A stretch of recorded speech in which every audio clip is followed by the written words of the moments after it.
Hey guys, Rich Stokes here with your fitness tip of the week. Today we're going to talk about grip on your deadlift. A lot of people out there, it's very common, use the conventional deadlift grip of having a mixed grip or an alternating grip to be able to hold on to the bar once the weight gets heavier. You lose the bar. Last thing you want is a missed lift. You want to be able to complete your set.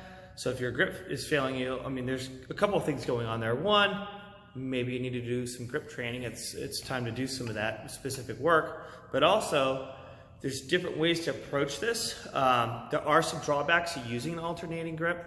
One of being a high risk of bicep tendon tear, which I've seen people do. It happens in meets all the time, it happens in training. You also develop imbalances. When you have one hand overhand, you're engaging that lat well and sweeping that bar back into you like you should on the Olympic lifts. This other hand, however, is more disengaged, and you tend to get that corkscrew effect on your deadlift.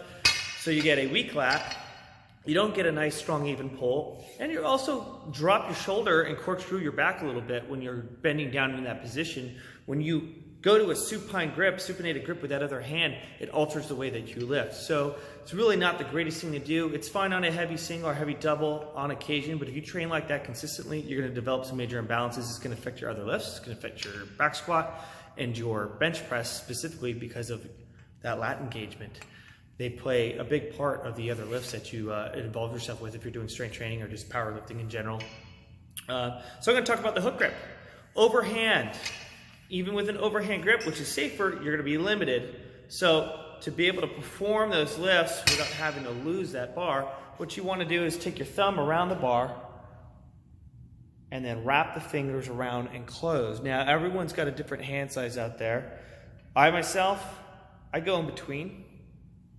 That's how I do mine. My thumb's just not quite that long. Some people are able to get their entire thumb around, it feels comfortable. Some people just a tad. Or on that last little bit of finger. Either way, it gives you a nice deep placement of that bar deep into the hand, okay?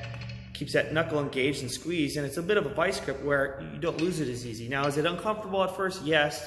It's not the most pleasant thing. You put a little athletic tape on your thumbs, you're fine. It's still gonna be a little uncomfortable. You're gonna feel pressure through the thumb, through the knuckle there, but you get over it after a while and get used to it. The other thing would be training with straps. If you're using weightlifting straps, that's fine. There's a big misnomer out there that's cheating. Sure, maybe in competition, but in training, especially if you're an Olympic weightlifter and you're pulling a lot of weight off the floor, your hands get beat up. A natural inclination when your hands are beat up, you have torn calluses, the skin's really agitated, you're not gonna be as likely to engage as much. The hands just don't wanna do it because the brain's sensing a possible injury to the hands, the skin. You're better off taking care of your hands. Take care of those calluses, but also you can use those training straps on a day that maybe it's the third or fourth day of training already in a row. Your hands are getting a little ripped up. The training bar that you're using is a little rough. It's maybe one of those Olicos that's really rough or work sand. Use the straps. There's nothing wrong with it, especially when you're doing multiple sets, multiple reps. Maybe moving up to a heavy single or heavy triple with your hook, and then doing your additional volume like Romanian deadlifts where maybe it's not quite as heavy, but it's a lot of repetitions, like 3 sets of 8, 3 sets of 12, 4 sets of 8.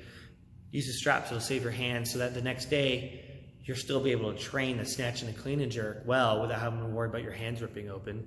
Nobody wants blood all over the bar anyway. So I hope you guys found this helpful. I'll see you guys next week. Make sure you like, share, and subscribe. Thank you.